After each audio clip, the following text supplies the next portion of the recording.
The book of Enoch is perhaps the most controversial book that didn't make it into the Christian Bible, and it contains all kinds of unusual facts. For example, did you know that the book of Enoch taught that the fallen angels taught women how to use eyeliner and eyeshadow, or that it reveals the name of the 7 archangels and the 20 princes of the fallen angels, the demons, or that these fallen angels had sexual intercourse with human women and had gigantic babies called nephilim, or that in the underworld down in hell there are 4 hollowed out places for 4 different kinds of people who have died.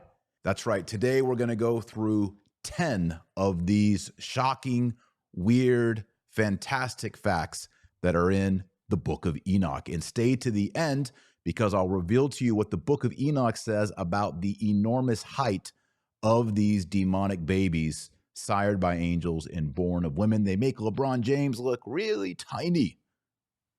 Fact number 1. The book of Enoch presents 200 and exactly 200 angels called watcher angels, or in Greek, egregoroi. And they are appointed by God to watch over, guide, and tutor humans.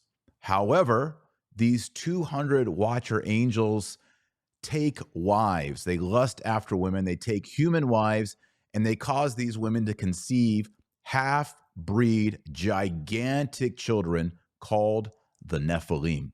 Interesting fact number 2, the leader of these 200 watcher angels that have sexual relations with women, his name is Shem-Yaza or Sam-Yaza, or in Greek, Semi-Aza, or sometimes you see Semi-Jaza.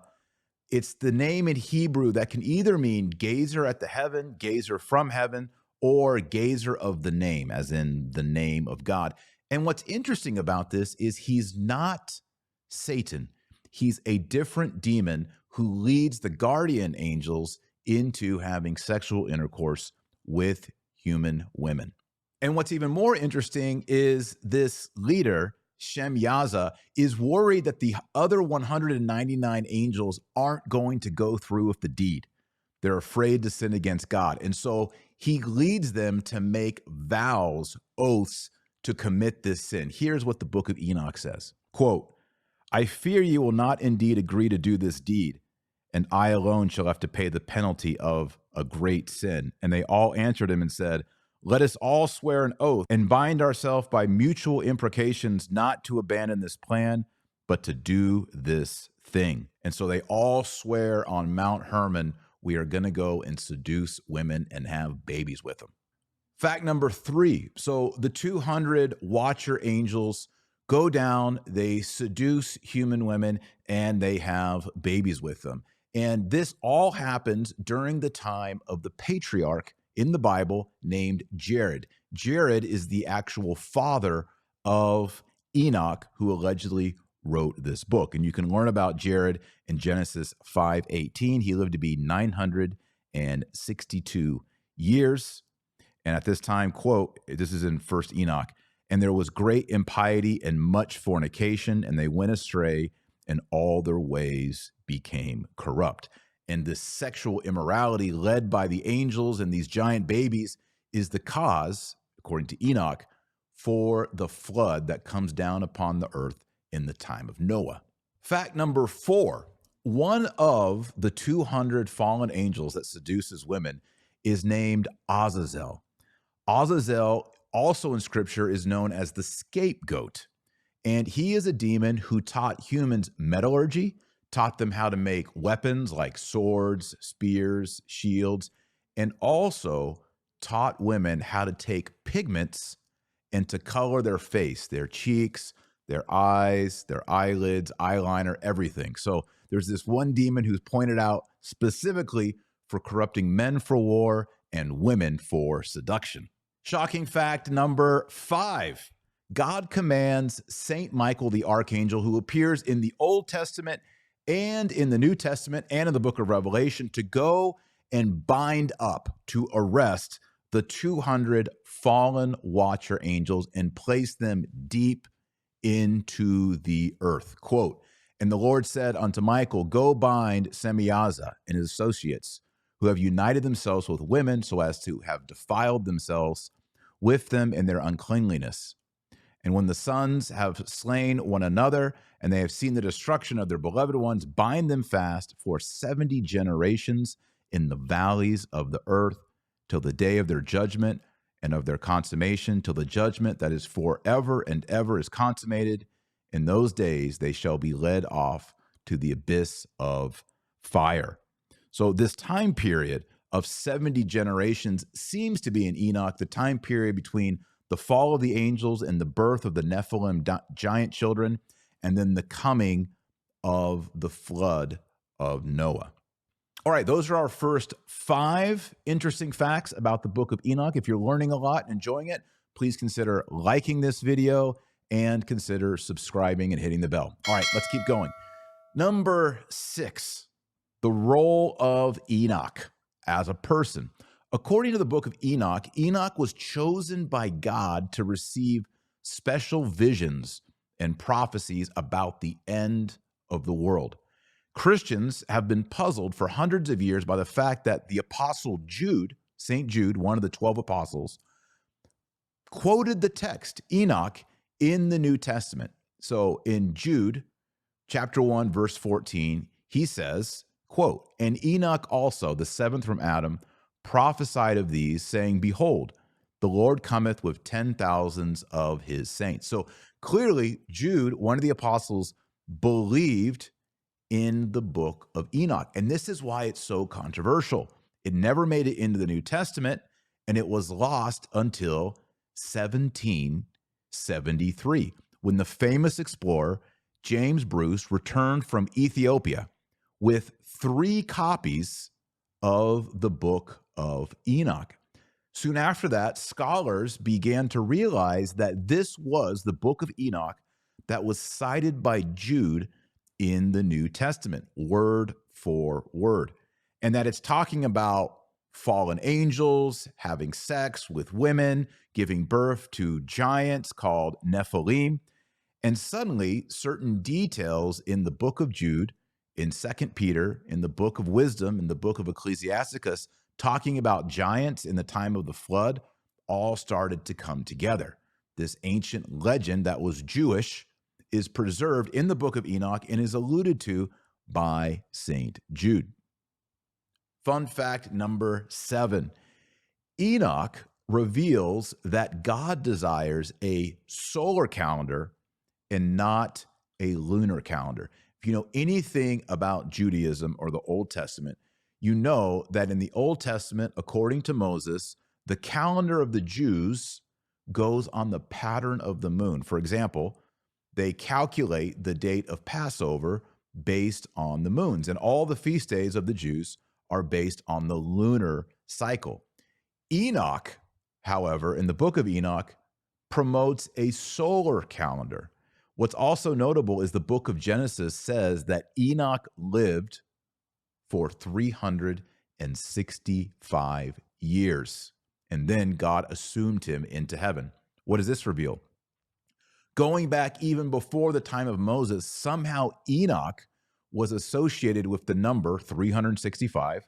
We know there are 365 days in the year, and then Enoch is also promoting a calendar of 365 days, which doesn't seem to fit with the Jewish idea from Moses that time is kept based on the moon, the lunar cycle. I'll add here too that there's controversy about the time in which Jesus Christ kept the Last Supper during Holy Week, and it might have to do with a Enoch solar calendar in conflict with the Mosaic lunar calendar. That's been suggested by some scholars. Interesting fact number 8.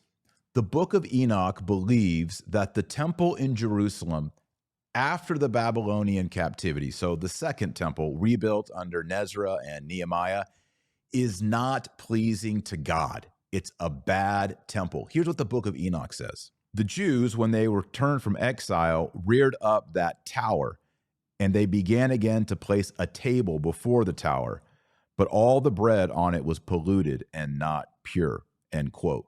Here he's referring in a polemic way to the temple as a tower and the altar as a table. And he's saying that the bread of presence that was placed there was polluted. God did not accept it. This seems to point to the theology that we see in the Dead Sea Scrolls of a certain priestly caste who separated themselves from Jerusalem, separated themselves from the temple and the sacrifice, and believed that that temple and those sacrifice and those rituals were not valid. This provides some interesting details into what Judaism looked like before the time of Christ, with its messianic expectation and its rejection of the second temple. Fact number 9 about the book of Enoch is that it is focused on the Son of Man, who is identified as the chosen one, the anointed, the Messiah, the righteous one. And all the language about the Son of Man and the Messiah sounds like the New Testament description for Jesus Christ, word for word. For example, Book of Enoch says that the Son of Man will sit on a throne of glory. He will judge the living and the dead. He will come down to earth and dwell with the righteous. He will destroy sinners and take down kings and rulers who are against God. He will be a light to the nations. He will be worshiped by all who dwell on the earth. In his name, the righteous will have salvation. Finally, this messianic figure will usher in an era of peace. So all of this sounds just like the New Testament description of Jesus. But what's shocking is that in the book of Enoch, chapter 71, it is revealed to Enoch when he sees the Son of Man, the angel says, "You are the Son of Man." Enoch. Now, some scholars like R.H. Charles say this is impossible. How could Enoch not even know he's the Son of Man, and then an angel say, "Hey, see that Son of Man? That's you." The scholar R.H. Charles suggests that there's a corruption in the text or paragraphs missing in this section, that he's really seeing the Son of Man, who would be Jesus, and is not identifying Enoch as the Son of Man. And this, of course, kind of makes sense because Enoch is seeing a third person. He doesn't know that he's the Son of Man. And then as the book goes on, it doesn't seem that Enoch is the Son of Man. So something is confused in the manuscript, and I suppose we'll never actually know. The 10th interesting fact about the book of Enoch is that the underworld, in Hebrew known as Sheol, in Greek Hades, we in English might call it hell, has 4 hollowed out places. And each of these 4 hollowed out places down in the netherworld are assigned to different kinds of people. One of the 4 areas is illuminated and bright. The other 3 are dark. So the first place that is illuminated, according to First Enoch, contains a bright fountain and light. It is a pleasant place. It is paradise. The other 3 places are pretty interesting. They're dark. One is for the worst sinners, totally evil people. The second hollow place is for people who were murdered so that they can testify and bring justice against their murderers. Kind of strange. And then the third hollow place is for sinners who were not grievous sinners, not horrible sinners, but they weren't righteous. They weren't very good people. And so they've got to go to this sort of lesser hell for them. And then we learn elsewhere in the book of Enoch that below these 4 chambers, down deeper, deeper, deeper, is a place called Dudael. Dudael. And Dudael means the cauldron of God. This is the pot of fire. And this is where the wicked angels, like the 200 who seduced women and had giant babies, this is where they are cast down by Saint Michael. It is also identified as Gehenna in the New Testament and by 2 Peter as Tartarus, or the deep dungeon in which the Titans were punished to. All right, those are the 10 facts. Before you go, I will be doing another video in which I will go through the 7 names of the 7 archangels as revealed in the book of Enoch and look at the 7 functions of those 7 archangels. So make sure you do subscribe and hit the bell, and that way you'll get notified when that video comes out. And I haven't forgot the bonus, and that is how tall are the Nephilim giants? Well, according to 1 Enoch chapter 7, it says the Nephilim were, get this, the Nephilim were 300 cubits high. You might ask yourself, what's a cubit? A cubit is about 18 inches. So this means that the Nephilim giants were 450 feet high. Huge. Almost unbelievable to take in. Now, there might be something going on here because Noah's Ark, remember the flood came and destroyed the giants and destroyed the sinners? The ark itself was 300 cubits long. So there might be something going on here by making the giants who are so evil 300 cubits high, maybe some allegory going on here. So those are the fun, interesting, shocking facts about the book of Enoch. Did I miss anything? Leave a comment below. I love reading your comments. I want to learn from you. I want to engage with you. So please enter into the conversation with your thoughts about this fascinating book, the book of Enoch. Remember, our Lord Jesus Christ is you're the light of the world and the salt of the earth. So go out there and be salty.